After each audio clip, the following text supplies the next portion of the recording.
Welcome to Script to Screen's Talks podcast.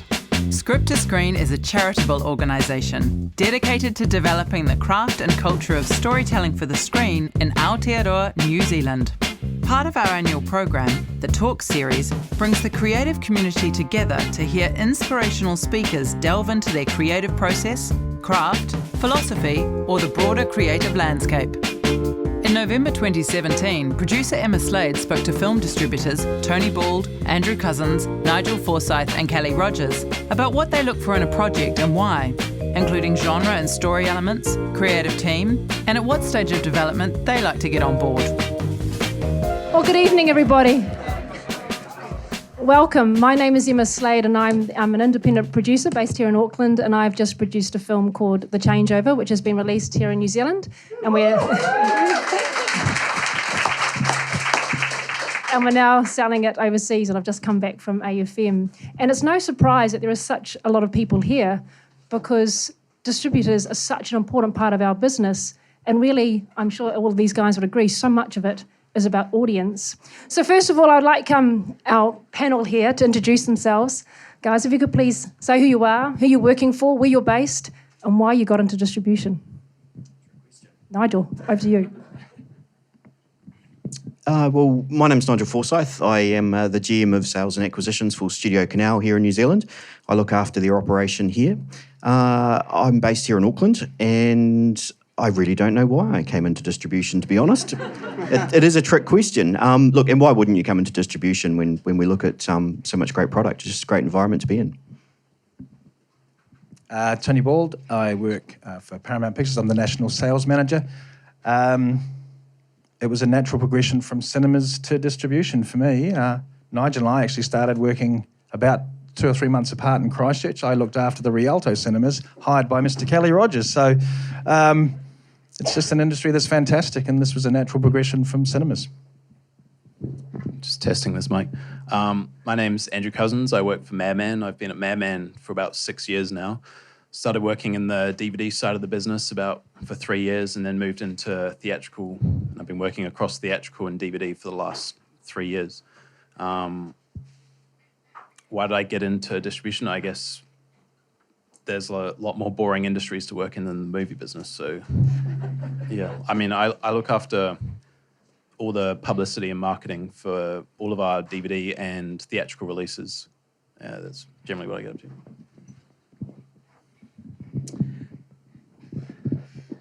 Well, kia ora. I've just prepared a little bit of a spiel here, and it's a little bit longer than these guys, so bear with me if you will. I'm Kelly Rogers. I'm the CEO of Rialto Distribution. That's a 100% New Zealand owned and operated company. I've been involved in independent film distribution since 1989 and also running cinemas since 1987. Like most aspects of the film world, it's a collaborative process. And I've been fortunate enough to work with some great teams of people with whom I've distributed over 1,100 films.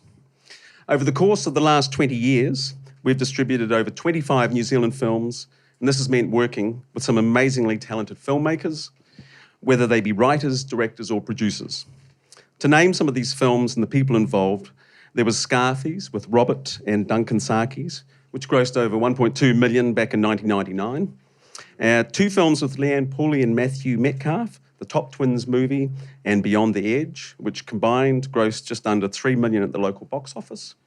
Also Bryn Evans with Hip Operation, which grossed 450,000 here. Gary of the Pacific did around 300,000 here. But we got a big Netflix sale, so worth mentioning that success isn't always about the theatrical result. And also in the past, we've worked with Vincent Ward on Reign of the Children, Jared Johnston on Housebound, and Simon Mark Brown on The Catch. We were also instrumental in helping guide Mahana to a $1.2 million box office result for E1, which is the large multinational Canadian-based company. A few years back, so we handled their films. And they also entrusted us to look after 2 little boys, which took $800,000 locally. Currently, we have on release the delightful No Ordinary Sheila, which is riding high in the New Zealand Top 20, which is all the more meaningful given it is such a low-budget film. But most importantly, it is a film that knows its audience. We continue to support New Zealand films with our upcoming release schedule, where highlights will be Te Arapa Kahi's Herbs documentary, as well as The Stolen, starring Stan Walker, and we'll be promoting the Mark Hunt MMA documentary, Born to Fight.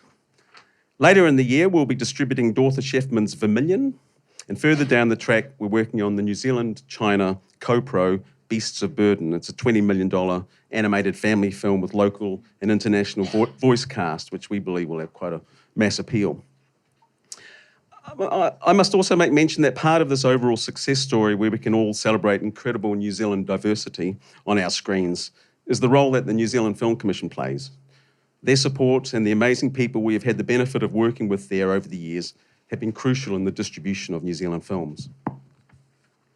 In addition to the New Zealand films, Rialto Distribution cannot survive on solely handling local content. So we keep busy by distributing independent films, concerts, documentaries and art house gems, and these originate from all parts of the globe, are multi-award winners, multicultural, and from an incredible range of talented individuals. Some of our partnerships include the Met Opera, National Theatre Live, and Universal Home Entertainment, to name a few.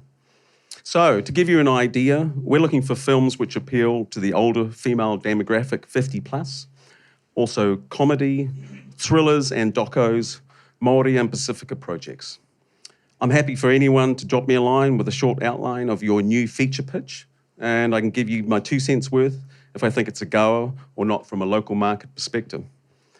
This could potentially save you a lot of time in the long run, given it usually takes a few years to get projects off the ground. But then again, none of us really know what's going to be the next big thing either. So the future is unwritten, or in your case, has been written at this very moment.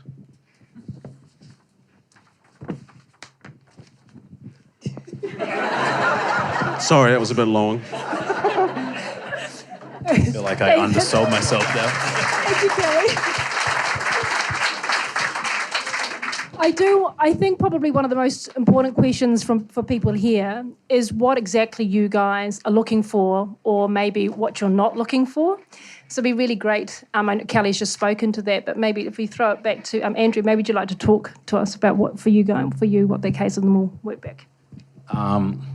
We're open to pretty much any project, really. I mean, the Madman catalogue's pretty eclectic. If you look at what we've released, probably released 50 titles in the last year.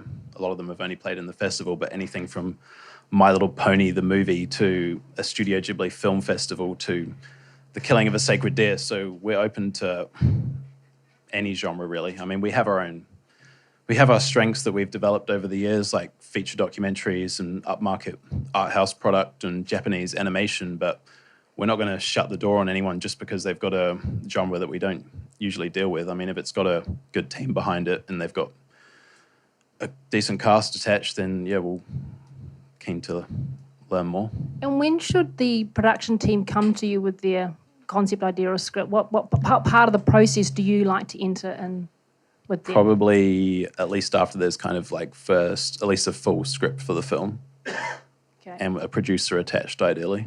So quite early on, if you're talking about first draft. Yeah, we're keen to get involved fairly early on, so at least it's on our radar. Okay. So we can track the project. I mean, we might not come on board that early, but we'll track it through the process, and we generally come on board when it's being submitted to the Film Commission for the funding round, and they need a distributor attached. But Sure. the more time you can give us, we're pretty busy working on our existing releases, so yeah, we're keen to know about films pretty early on. Great, thank you. And Tony, what about you? What are you looking for or not Similar. looking for? Similar, we're looking to get involved early on in the process as well. I think a lot of people don't realise who they're writing for. At the end of the day, for us, it comes down to dollars. So we want to make as much money as we can, and the audience is very limited. So we don't want R-rated films as a rule at Paramount Pictures. In New Zealand, the films that work the best are comedies and nana films, like Kelly was saying, the 50 pluses, female-oriented films. That's what makes the money here in New Zealand, and that's what we want.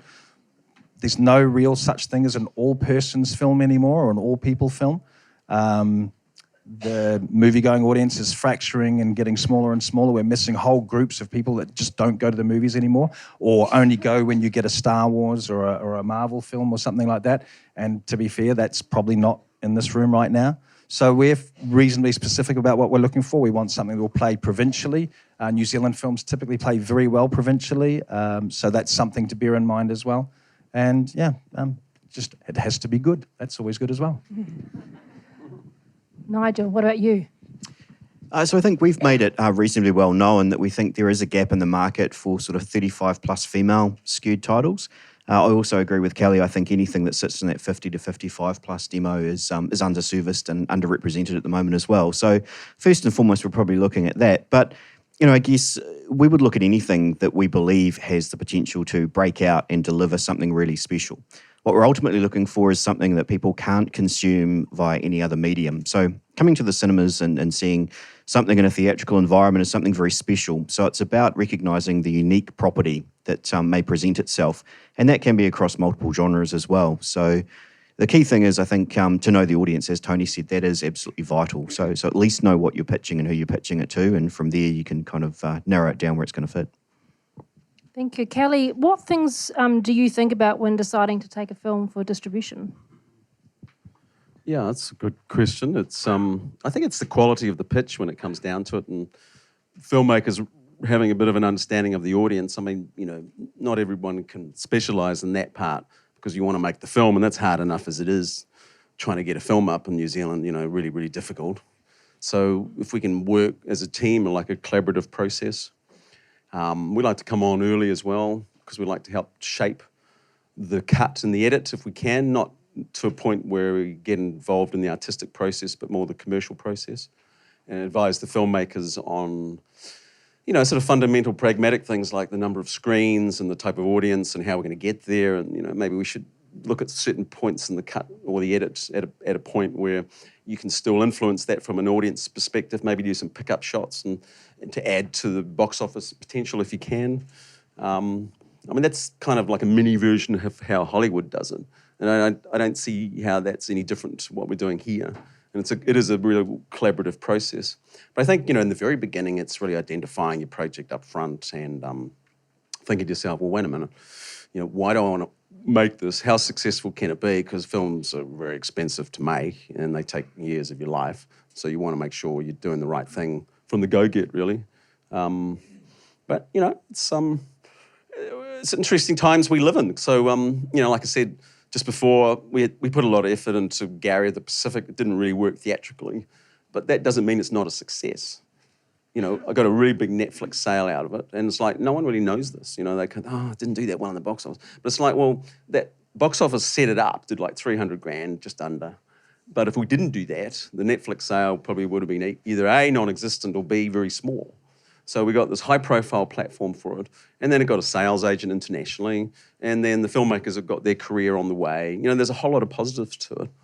And then this film we're doing now, like No Ordinary Sheila, tiny film, super, super low budget. I've got no idea I can't remember how much they made it for, but, it feels like maybe a couple of $100 grand, if that, maybe 150, and you think, what? How do they do that? It's like, but they did it and they got into it. But what they did have is a really beautiful audience film as well. But I'm hogging the microphone. Sorry about that. Andrew, what films do you think work in New Zealand? And are they different from Australia? That's the other question as well. Generally, we over-index on kind of like British films and we under-index on American style humour. We just have a different sensibility, I find, and we definitely over-index on documentaries and under-index on horrors. I mean, we mostly deal in the art house space, and we can often put out a film and gross 30-40% of the Australian result for some of our films. Okay. Nigel, how many films would you have on your slate at any one time? And I know it's probably tricky to say because you've also got the studio films coming in, but I thought it'd be quite interesting, us from your perspective and then from the I noticed that you guys are split too, from a studio and independent perspective. Look, it does vary, and it really depends on the slate. And to give you an indication of how we operate, we're often planning out 5 years out, looking at what's coming 5 years down the track that we may already have acquired, or maybe looking to acquire, or maybe producing. So in any given year, we would average at least one film a month. Sometimes it can be more.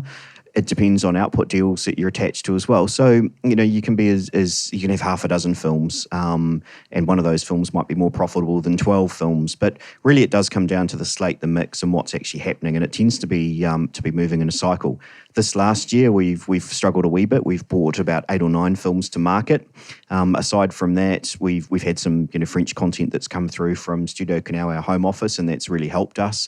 So that's pushed it up by about another 12 films. So it really depends. But next year we'll be looking at anywhere between sort of 12 and 15 films plus some additional foreign content that comes through. So it really is variable, and it does depend on the flow and what's coming from an output perspective.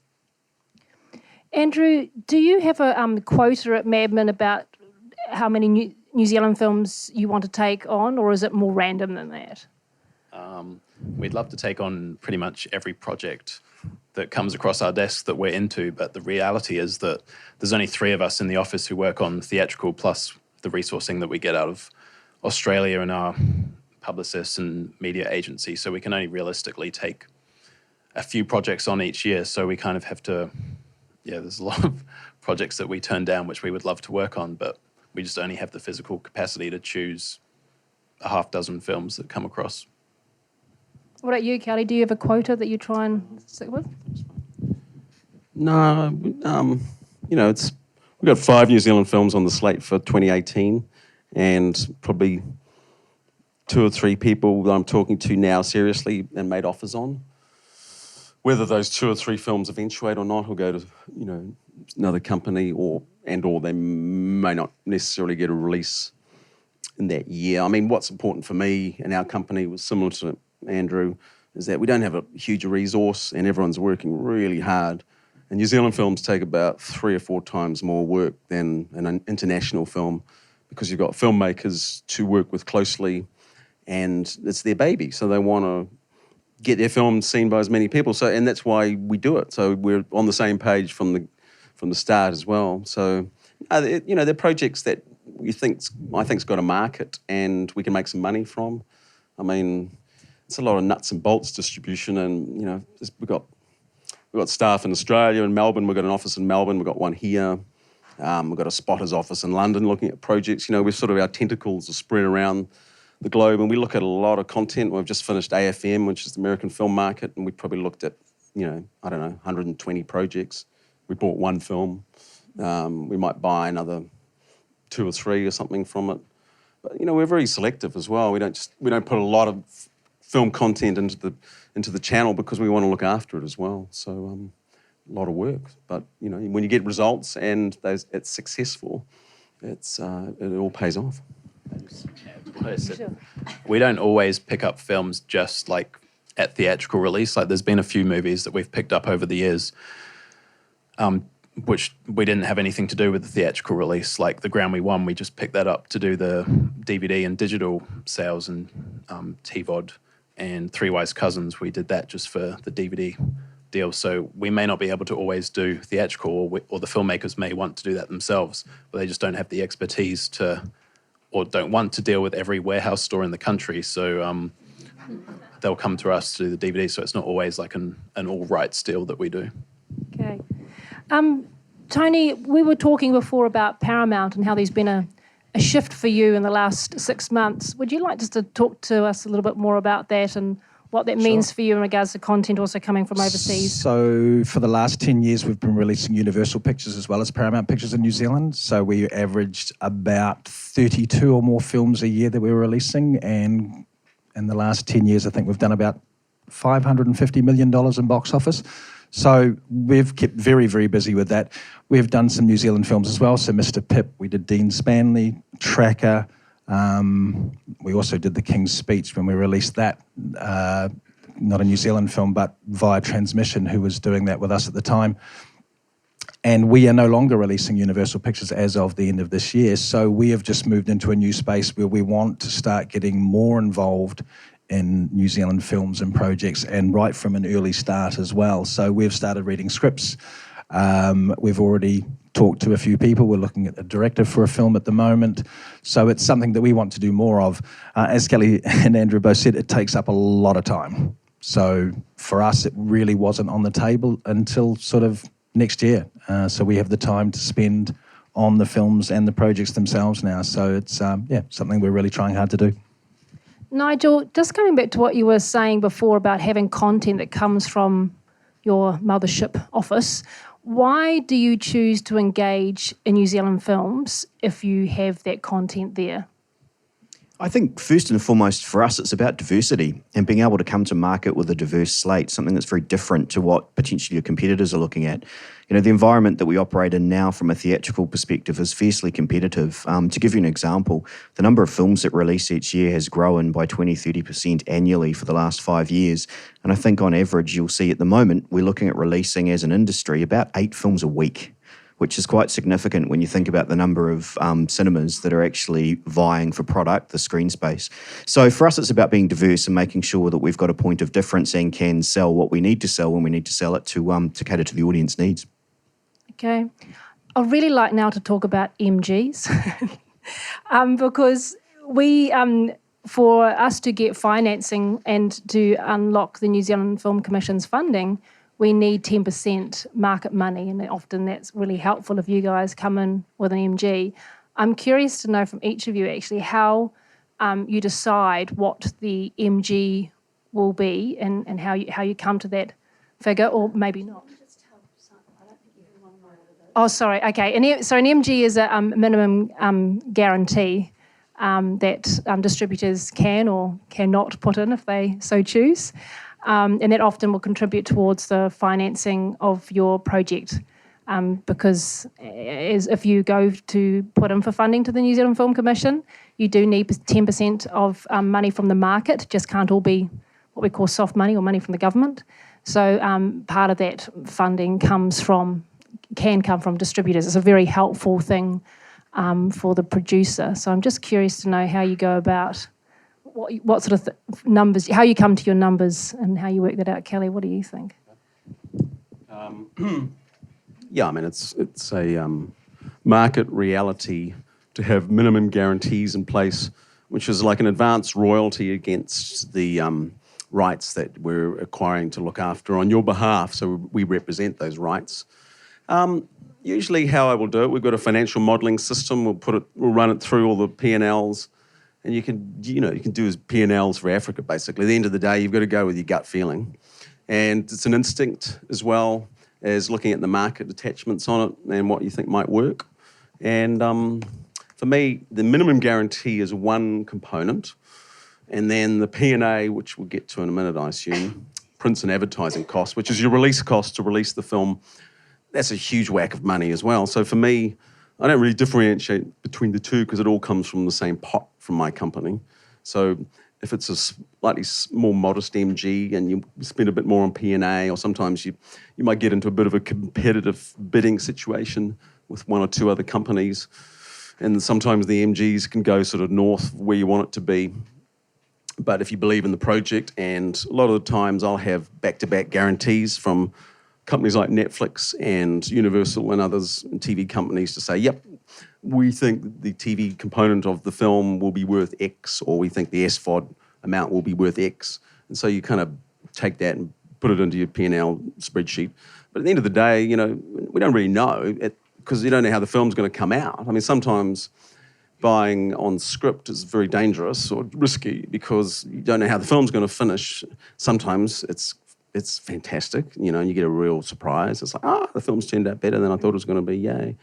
And, I'm so glad I didn't pay much for that. Or you get a film occasionally, I was going to say occasionally, but sorry, quite a few times, hasn't turned out so well for me.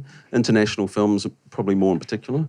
And, gee, you've basically committed to this huge amount of money on the MG, and you've given the sales agent a guarantee on the P&A.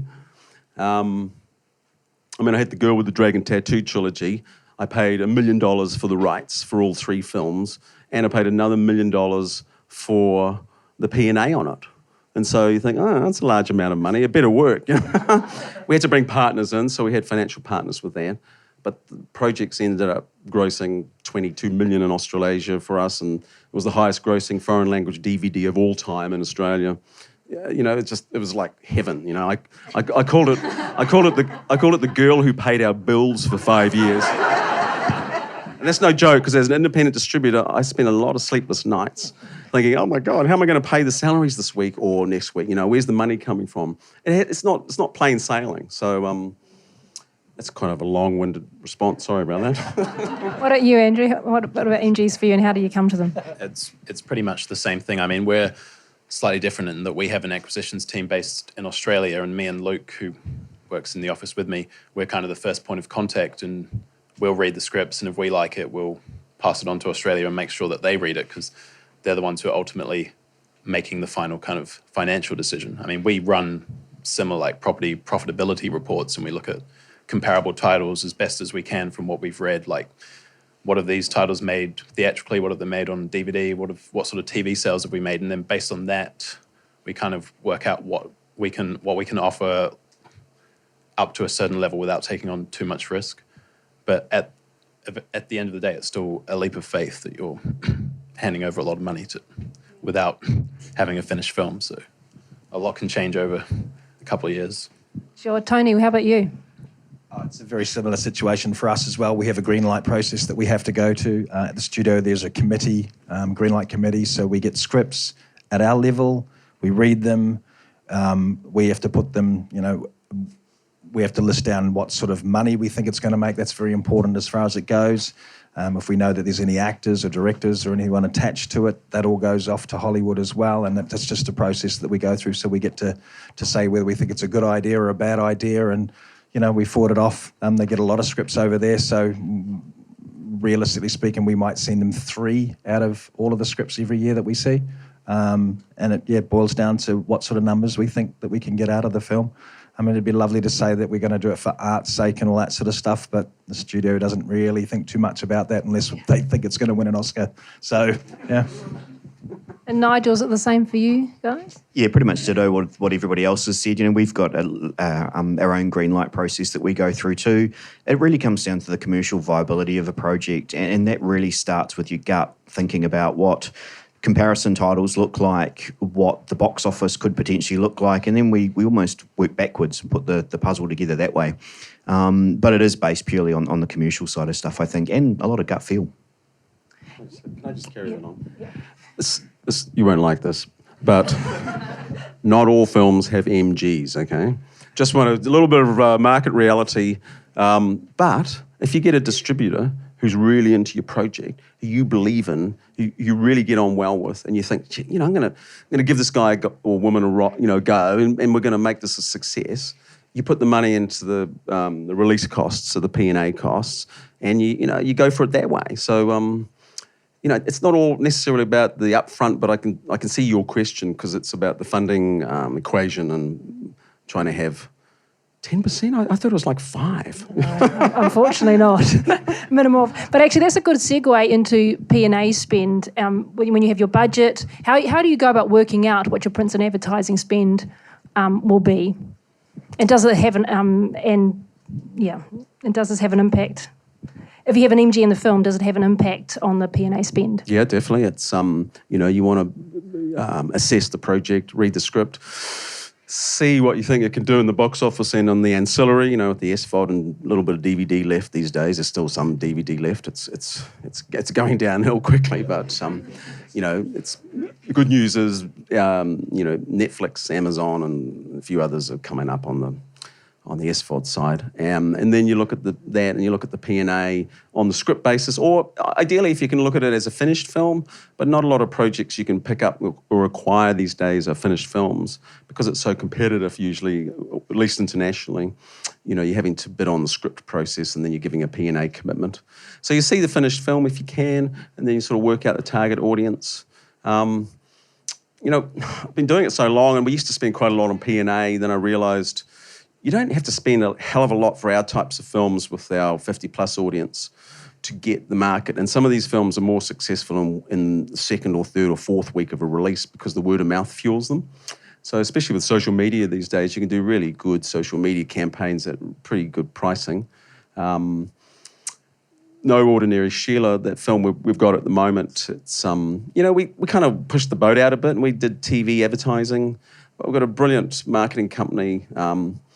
I think it cost us like $15,000. We got $100,000 plus TV value, for 15-second ads. It was target marketed and sort of hit the spot, really. Okay. And what about for you, Nigel?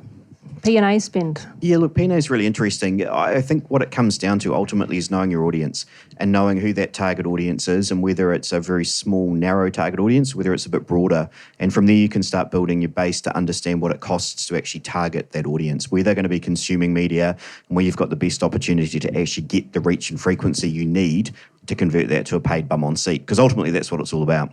But as Kelly said, some films are reasonably niche, and you can get away with what we would term probably a slightly smaller minimum guarantee and also a smaller ad pub, and then share in the upside. There are other films that obviously are a bit broader, and they take a lot of money and a lot of time to get out to market. So it really does come back to the target audience, where the film's going to sit, and how broad that audience is.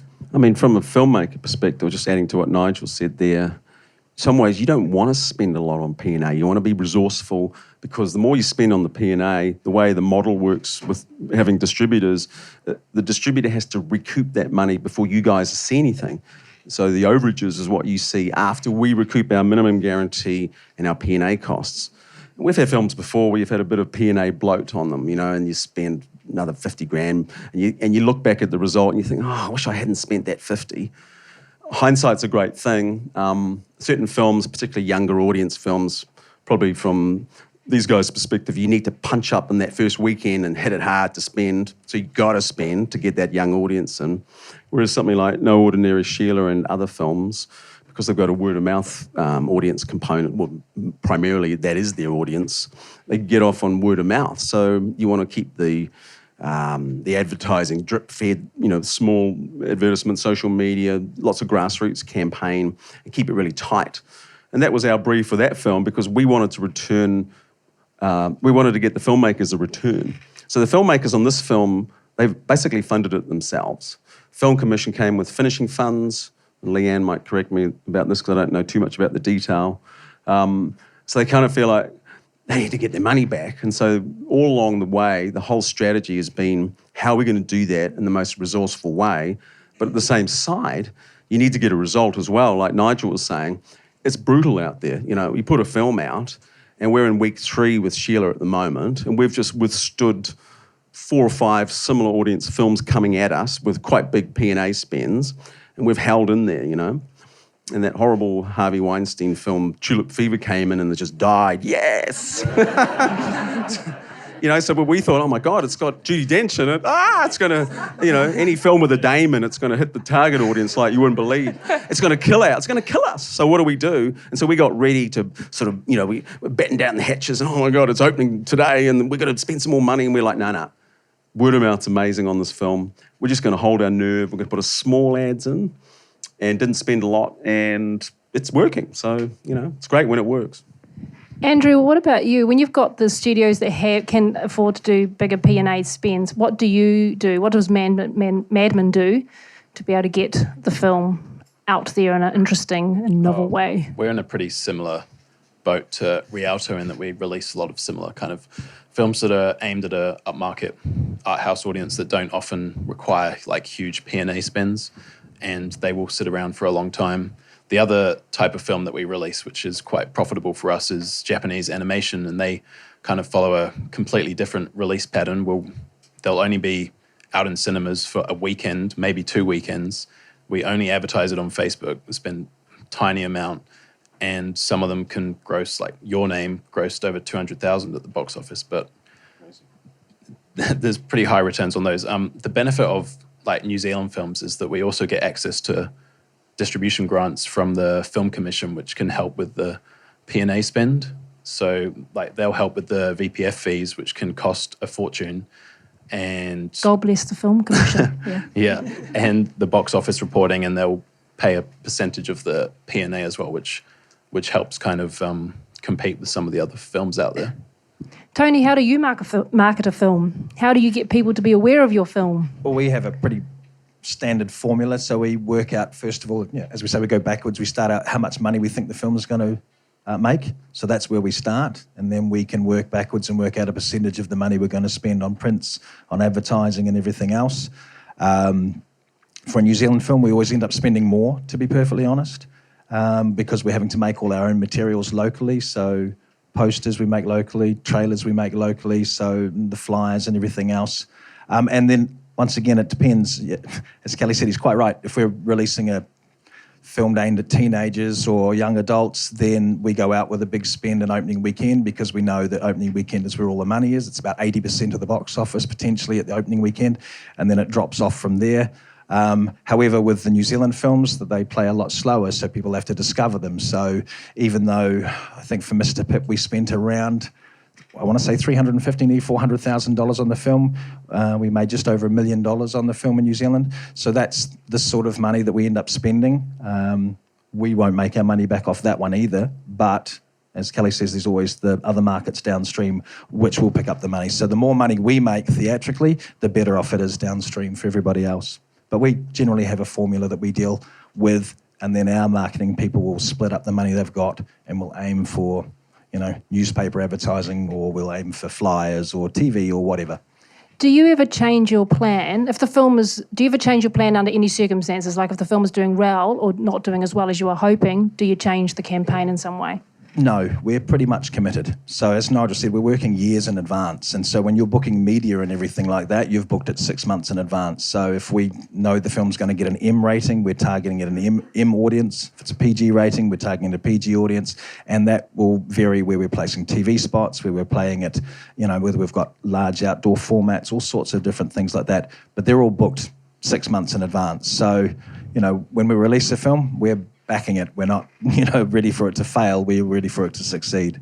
And what about you, Andrea, from an independent perspective? Well, because we have the advantage, or sometimes it's an advantage, sometimes it's a disadvantage, but we might be releasing a film that's opening at different times in different territories, so we can see how it's opened overseas, and if we were preparing to spend so much money in it and it's bombed overseas, then we'll kind of pare back the P&A, and vice versa. If it's done really well, we'll kind of put more money behind it. And we also usually put a contingency spend where if it's performing well in opening week, we've got money to push it along in week 2 and week 3. Okay. Nigel, do you do much in the research and discovering and finding out what audiences are doing with the film that you've put out? You talk about research and sort of, is there anything that you do around that space? Yeah, look, we do a lot of research and quite regularly, so we're informed about market variables, what's happening in the market. We consumers and the target audience that we're looking at are actually consuming media and what they're taking from that. So we do that on a sort of ongoing basis, and we use that for the basis of a lot of what we term that green light process when we're looking at trying to build the MG and potentially what an ad pub might look like. But post that, we also look at exit polls and strategy to determine what audiences are responding to and what they're not. And we take that and use that. In most cases, we would take that and use that to manipulate campaigns and tweak campaigns if we have an opportunity to do that. So we are probably a wee bit different to some of the other guys where we will react to stuff once we see it happening in market and either change tack, put more money into, I don't know, whether it may be press or some other media channel. But just one of the other things I wanted to reiterate there was with some of these Coke and popcorn films, as Tony says, you really can live and die by your opening weekend. And that opening weekend is 4 days. The one thing with New Zealand films, regardless of what genre they are, is that the grassroots element that not only the distributor but also the producer and everybody else that's get involved in here is really important. It's absolutely key, and it can add a significant amount of money and value that you probably can't even buy, to be honest. So it's always important just to remember that grassroots is a real key thing for getting New Zealand films into market and successfully getting them to market to let them grow and nurture. I think, Kelly, could you maybe talk about that a little bit more as well, about the role of the producer and the filmmakers and the filmmaking team in helping or does it become painful to a point? What's helpful to you for that filmmaking team? Yeah, I mean, it's a really good question. I mean, using that example we just had up on the screen before the film we've got at the moment, No Ordinary Sheila, the big key there were the producer and director doing as many Q&As as they could muster and we could get them to do without driving them crazy and killing them. And because of what it does, it really sets up the tone of the film and the trajectory of how we can get this into the marketplace, because those Q&As have become really valuable for us. And that's changed over the last few years, where it's like, event screenings, alternative content screenings, something special, something point of difference. Point of difference is really elevates the value for the cinema owner, because there's so much content coming out all the time. The cinema owner's thinking, this film's out on 100 screens. I've got 3-4 cinemas and 8 kilometres or 5 kilometre radius. Everyone's screening the same film. What's my point of difference? And so if you can offer them something like Q&A with local talent involved, they grab it, And those Q&As are really special as well, because you're out there talking to the audience and they're really keen, They really want to meet you. They want to ask questions. They're interested in the film. They're interested in the process. And you can usually, from a cinema point of view, you can maybe charge a little bit more, and then you can bank those screenings and put them into the box office, and then they also set up word of mouth as well. So we did so many of those Q&A screenings with Sheila, and then the filmmakers worked on the grassroots campaign with us, going to all sorts of retirement homes, and we went to all sorts of outdoor adventure places and nature. We just did so much grassroots work, huge amount of work, but everyone's on the same page and wants to do it and needs to do it. And then the film kind of gets its toe in the market, and then you start building around that with layers of your television advertising, in this case, press advertising, social media, and just put everything into that. And just hope like hell it's raining that weekend and they come to the movies. And we've had a lot of rain, so we're kind of lucky, Actually, the best one for me, when I look out in the morning, and this is terrible, I'm still like, I used to be really bad, particularly as a cinema owner, is you look out and you think, sort of smell the air, and it's light drizzle. Light drizzle is the best. Not heavy rain, just light drizzle. And that's like, we're all smiling because we all know. Yeah, ditto. It gets them out. Absolutely ditto. Never asked us what weather we wanted a long weekend. And you don't want to have a film opening when the All Blacks are playing either. So. I'm aware that we have to be out of here at 7:15. I have a list of questions, but I'll just save mine for drinks later on. But I'd like to open up the floor if anyone has any questions that they might like to ask our panel. Yes. You guys talk quite a bit about getting involved sort of at the script stage and sort of quite early on. I'm wondering how you guys feel about sort of producers or filmmakers coming to you with completed projects, whether that's seen as a good thing for you guys, or whether you prefer to be involved earlier and be able to sort of shape the project a little bit for your companies.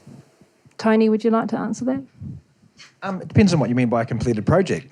If it's filmed, then we'll take a look at it every time. But if it's still a script...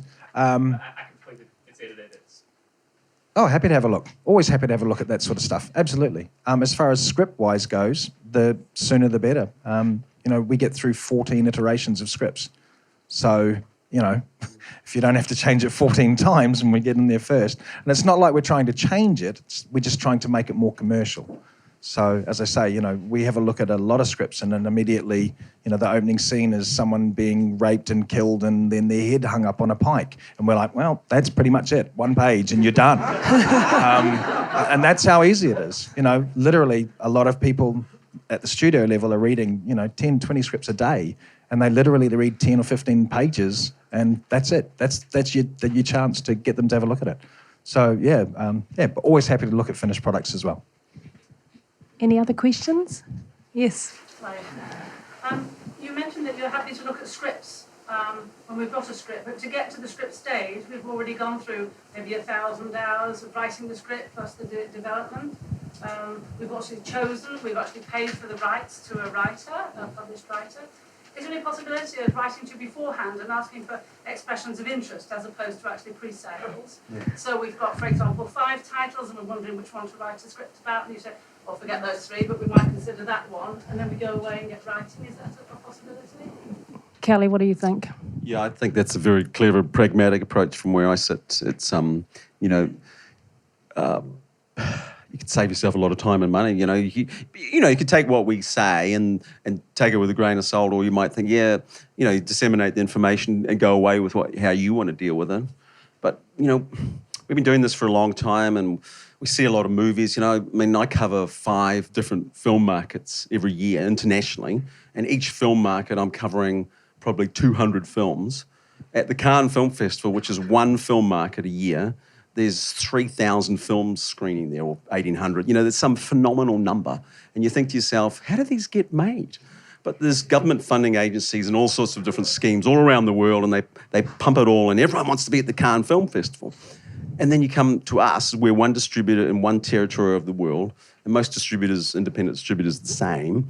We can only afford to buy 10 or 12 films a year, or 15, So the market is flooded and saturated. So the more you can do up front to talk to people, and not just us, there's the Film Commission have an incredible development facility there and resource, incredible people working there who know the market, who would just go, yep, or no, or, it's some good ideas, and maybe, there's a lot of different people in the industry who can give advice as well. So, yeah. And we love giving advice. We like talking about movies. Tony likes having a few beers and giving a bit of advice. Actually, just on that note, I was just going to say, don't be afraid to reach out to distributors at whatever stage you're at. And that doesn't mean I want 100 emails tomorrow morning from everyone in the office. But, essentially, we're there to provide information. That's what we do on a day-to-day basis. So if you have got a treatment, or you have got an idea or a concept, or 5 of them, feel free to drop us a note. We may not get back to you straight away, but it is the sort of stuff we want to hear about. So, don't feel scared when you reach out. Nigel, is Studio Canal still doing their development slate? Is that still happening? Yep, we are. We're working on that at the moment. There's a couple of projects we've got that we're kind of pushing through now, and we've got a couple that we've got our eye on. So, again, it comes back to that grassroots stuff and really getting to us as early as possible with treatments, with ideas, with concepts, scripts, whatever stage you're at, we are keen to hear about it. Okay, are there any other questions? Sorry, I can't see. Yeah. From your perspective, to get a meeting, what would you like to see from the prospective filmmaker? For that filmmaker to get a meeting, would you to actually have a sit down, not just an email, but just have a sit down? Would you like to have a completed script, a producer attached?